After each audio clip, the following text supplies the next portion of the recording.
नमस्कार. Prime time महाराष्ट्रामध्ये मी सुहास आपल्या सगळ्यांचं स्वागत करतो. जून महिन्यामध्ये ठाकरे सेनेचे 6 खासदार फुटून त्यांनी एकनाथ शिंदेंच्या शिवसेनेमध्ये प्रवेश केला.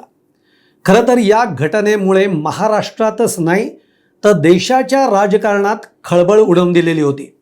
पण त्यानंतर अनेक प्रश्न निर्माण झाले की या 6 खासदारांच्या सह्यांचं पत्र कुठे आहे, लोकसभेचे अध्यक्ष ओम बिर्ला यांच्या सहीचं पत्र कुठे आहे, फोटो कुठे आहेत, असे सगळे प्रश्न उपस्थित झाले. पण आता त्यातले काही फोटो हे व्हायरल झालेले आहेत आणि ते फोटो आता समोर आलेत. पण ते फोटो समोर आल्यानंतर ऑपरेशन टायगर मागचा खरा सूत्रधार कोण आहे, खरा चेहरा कोण आहे हे देखील आता समोर आलेला आहे.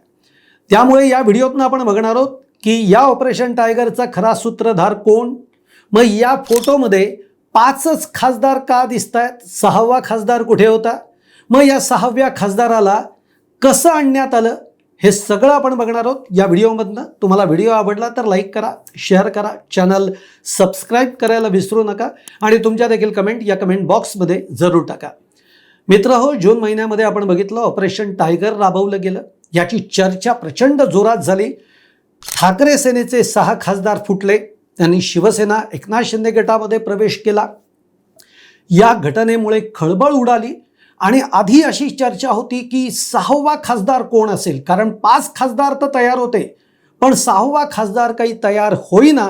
शेवटी त्या खासदाराला मनवण्यात आलं, त्यालाही तयार करण्यात आलं, त्यालाही घोड्यावर बसवण्यात आलं, त्यालाही आमिष दाखवण्यात आलं आणि शेवटी 6 खासदारांचा गट हा फुटला आणि त्यांनी एकनाथ शिंदेंच्या शिवसेनेमध्ये प्रवेश केला. पण मुद्दा तेव्हा असा होता की या 6 खासदारांच्या सहीचं पत्र कुठे आहे, लोकसभा अध्यक्ष ओम बिर्लांचं पत्र कुठे आहे, हे 6 खासदार जर तुमच्या सोबत होते तर त्यांचे फोटो कुठे आहेत, हे सगळे प्रश्न त्यावेळेला विचारले गेले आणि आता त्यातले काही फोटो हे समोर आलेले आहेत. हा जो फोटो आलेला आहे, जो आता तुम्हाला दिसतोय, हा साधारणतः 18 जूनच्या दरम्यानचा फोटो आहे असं बोललं जात आहे. आणि या फोटोमध्ये कोण कोण दिसतंय तेही आपण बघतो आहोत. या फोटोमध्ये संजय देशमुख आहेत, या फोटोमध्ये संजय दिना पाटील आहेत, संजय जाधव आहेत, नागेश पाटील अष्टीकर आहेत, भाऊसाहेब वागचौरे आहेत आणि मग त्यांच्याबरोबर आपल्याला कोण दिसत आहे तर श्रीकांत शिंदे, खासदार श्रीकांत शिंदे दिसत आहेत. त्यानंतर मंत्री, परिवहन मंत्री जे आहेत तेही आपल्याला त्या फोटोमधनं दिसत आहेत. म्हणजेच याचा अर्थ या ऑपरेशन टायगरचा खरा सूत्रधार जर कोण आहेत तर ते आहेत खासदार श्रीकांत शिंदे. एकनाथ शिंदे फोनवरनं सगळ्या गोष्टी लाईनअप करत होते, मॅनेज करत होते, पण या सगळ्या खासदारांना एकत्र आणणं याची जबाबदारी जी होती, या सगळ्या खासदारांना मनवणं ही जी सगळी जबाबदारी होती ती श्रीकांत शिंदेंवर होती. आणि मग तो फोटो जो आता आपण बघतो आहोत, हा फोटो लोकसभा अध्यक्ष ओम बिर्ला यांच्या निवासस्थानी घेतलेला हा फोटो आहे. या फोटोमध्ये 5 खासदार दिसत आहेत ज्यांची आता मी नावं घेतली. मग 6वा खासदार कुठं आहे? आणि म्हणूनच दुसऱ्या दिवशीची वेळ घेण्यात आली ओम बिर्लांची आणि मग ओम बिर्लांच्या कार्यालयामध्ये जोपर्यंत 6 खासदार येत नाहीत तोपर्यंत हे ऑपरेशन सक्सेस होणार नाही. आणि म्हणून श्रीकांत शिंदे हे दिल्लीवरनं नांदेडला गेले. नांदेडवरनं त्यांनी ओमराजे निंबाळकरांना उचललं आणि तिकडून ते पुन्हा दिल्लीला आले आणि दिल्लीला आल्यानंतर मग 6 खासदारांच्या सह्या या ओम बिर्लांच्या कार्यालयामध्ये त्या खासदारांच्या सह्यांचं पत्र हे देण्यात आलेलं आहे.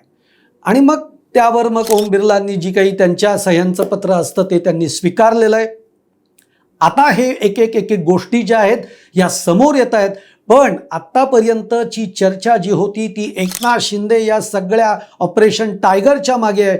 पण खरा सूत्रधार हा वेगळाच निघाला आणि खासदार श्रीकांत शिंदे यांच्या मुख्य लिडरशिपखाली, मुख्य नेतृत्वाखाली या 5 खासदारांना आपल्याकडे वळवण्यात श्रीकांत शिंदेंनी यश मिळवलंय. 5 नाही 6 खासदारांना. ओमराजे निंबाळकर अगदी शेवटपर्यंत विधान स्थितीत होते. मग पुन्हा तो पद्मसिंह पाटलांच्या निकालाची ते वाटही बघत होते, पण तो निकालही त्यांच्या मनासारखा लागला नाही. मग त्यानंतर पुन्हा काय करायचं, कार्यकर्त्यांशी बोलून मी निर्णय घेतो, असे सगळे आडेवेडे ओमराजे निंबाळकरांनी केले. पण ओमराजे निंबाळकर जोपर्यंत हो म्हणत नाही तोपर्यंत हे ऑपरेशन सक्सेस होणार नव्हतं. आणि मग धावपळत श्रीकांत शिंदेंनी नांदेड घातलं, तिकडनं ओमराजेंना घेतलं, ओमराजेंना अनेक गोष्टी सांगितल्यात. आता बघू मंत्रिमंडळाचा विस्तार जो आहे, केंद्रीय मंत्रिमंडळाचा विस्तार हा आता लवकरच होणार आहे. याच्यामध्ये खासदार श्रीकांत शिंदे यांना कॅबिनेट मंत्री म्हणून त्यांना मंत्रिपद मिळू शकतंय. पण जे ओमराजे अडून बसलेले होते आणि जे शेवटच्या क्षणी आलेले आहेत, की ज्यांच्या येण्यामुळे ऑपरेशन टायगर सक्सेस झालेलं आहे, या ओमराजेंना काय मिळतं आहे, या ओमराजेंना बक्षिसी मिळतीये का, त्यांना राज्यसभेचं मंत्रिपद मिळतंय का, याकडे आता सगळ्यांचं लक्ष लागलं आहे. पण म्हणूनच याची जी चर्चा सुरू झाली आहे ती या फोटोमुळे सुरू झालेली आहे. हा फोटो आता व्हायरल झाला आहे आणि मुख्य सूत्रधारही आपल्या समोर आलेला आहे. तुम्हाला माझा व्हिडिओ आवडला असेल तर नक्की लाईक करा, शेअर करा, चॅनल सबस्क्राईब करायला विसरू नका आणि तुमच्या देखील कमेंट या कमेंट बॉक्समध्ये जरूर टाका. कारण आता पुढचं ऑपरेशन हे कदाचित आमदारांचं आहे, पण त्याच्या आधी नाशिकमधल्या नगरसेवकांचं होण्याची शक्यता आहे. आपलं लक्ष आहेच, त्याचे अपडेट्स आपण देत राहू. इथेच थांबतोय. पाहत राहा प्राईम टाईम महाराष्ट्र.